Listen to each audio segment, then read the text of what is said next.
ஆகவே மக்கள் நல கூட்டணியில் உள்ள தோழமை கட்சிகளின் தலைவர்களோடு சுமூகமான முறையில் நாங்கள் எங்களுடைய கருத்துக்களை பகிர்ந்து கொண்டோம். காவிரி நீர் சிக்கலை பொறுத்தவரையில் கூட்டணி அரசியலோடு தேர்தல் அரசியலோடு பொருத்தி பார்க்க வேண்டியதில்லை, இணைத்து பார்க்க வேண்டியதில்லை, முடிச்சு போட வேண்டிய அவசியமில்லை என்பது எங்களின் நிலைப்பாடு. கடந்த 13ஆம் தேதி அக்டோபர் மாதம் 13ஆம் தேதி திராவிட முன்னேற்றக் கழகம் ஒருங்கிணைத்த அனைத்து விவசாய சங்க பிரதிநிதிகளின் கூட்டத்தில் சிபிஐ, சிபிஎம் ஆகிய 2 கட்சிகளின் விவசாய சங்க தலைவர்கள் கலந்து கொண்டார்கள். அதை நாங்கள் அப்படித்தான் புரிந்து கொண்டோம். எங்களுக்கு ஏன் அழைப்பு அனுப்பவில்லை என்று வருத்தப்படவில்லை. மதிமுகவையும் விடுதலை சிறுத்தைகளையும் புறக்கணித்துவிட்டு சிபிஐ, சிபிஎம் எப்படி அதிலே போய் கலந்து கொள்ளலாம் என்று நாங்கள் கேள்வி எழுப்பவில்லை. ஆகவே அதை பொது பிரச்சனையாக, மக்களின் பிரச்சனையாக நாங்கள் பார்த்த காரணத்தால் சிபிஐ, சிபிஎம் சங்க பிரதிநிதிகள் கலந்து கொண்டதை நாங்கள் நேர்மறையாகவே எடுத்துக்கொண்டோம்.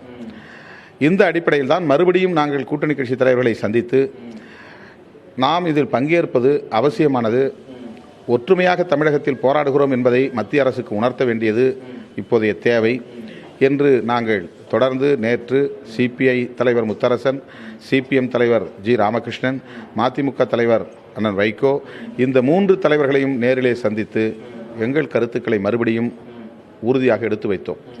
ஆனால் நடைபெறவிருக்கிற இந்த இடைத்தேர்தல், திருப்பரங்குன்றம் மற்றும் தஞ்சை அரவக்குறிச்சி தேர்தல், நாளை வேட்புமனு தாக்கல் தொடங்குகிறது.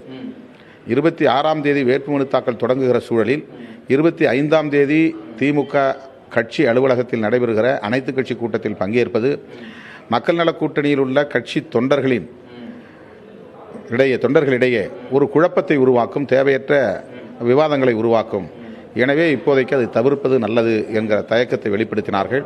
ஆகவே விடுதலை சிறுத்தைகள் கட்சியின் உயர்நிலைக் குழுவில் பெரும்பான்மையாக இந்த கூட்டத்தில் பங்கேற்க வேண்டும் என்கிற கருத்து சொல்லப்பட்டாலும் மக்கள் நல கூட்டணியின் பெரும்பான்மை கருத்தை ஏற்றுக்கொண்டு நாங்கள் இந்த முடிவை எடுத்திருக்கிறோம். இது திமுக எடுக்கிற முன்முயற்சிக்கு எதிரான நடவடிக்கையாக நாங்கள் கருதவில்லை.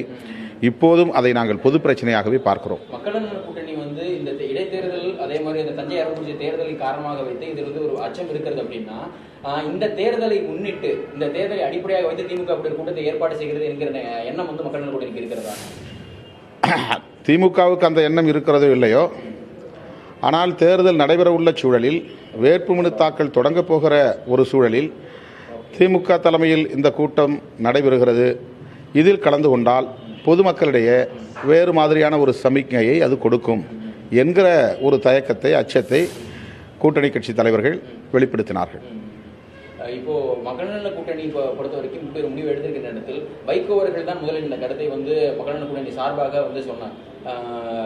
அதாவது இந்த கூட்டணியில் அரசியல் நோக்கத்திற்காக இருக்கிறது, அதனால் நாங்கள் கலந்து கொள்ளவில்லை அப்படின்ற ஒரு அரசியல் அழுத்தம் காரணமாக கடைசி கட்ட நேரத்தில் விடுதலை சிறுத்தைகள் தவிர்க்க வேண்டிய நிலை ஏற்பட்டதா, இல்லை கூட்டணி தர்மம் அப்படின்ற அடிப்படையில் மட்டுமே இதை எடுக்க வேண்டிய நிலை ஏற்பட்டதா? இதில் எந்த விதமான அழுத்தமும் இல்லை.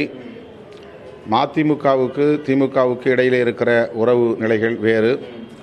ஆகவே மதிமுக அதை தம்முடைய கட்சி நலன், மக்கள் நல கூட்டணி நலன் என்கிற அடிப்படையில் சில கருத்துக்களை தெரிவித்திருக்கலாம்.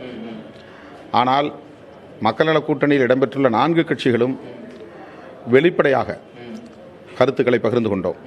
குறிப்பாக திமுக, அதிமுக, காங்கிரஸ், பாரதிய ஜனதா, பாட்டாளி மக்கள் கட்சி ஆகிய 5 கட்சிகளோடு மக்கள் நல கூட்டணி எந்த தொடர்பையும் வைத்துக்கொள்ளாது என்று சட்டமன்ற தேர்தல் நடந்த நேரத்தில் முடிவெடுத்தோம். இப்போ அந்த முடிவு அப்படியே இருக்கிறது. ஆனால் முதலில் சிபிஐ, சிபிஎம் ஆகிய 2 கட்சிகளின் விவசாய சங்க பிரதிநிதிகள் திராவிட முன்னேற்றக் கழகத்தோடு ஒரு இணக்கமான நிலையை உருவாக்கினார்கள்.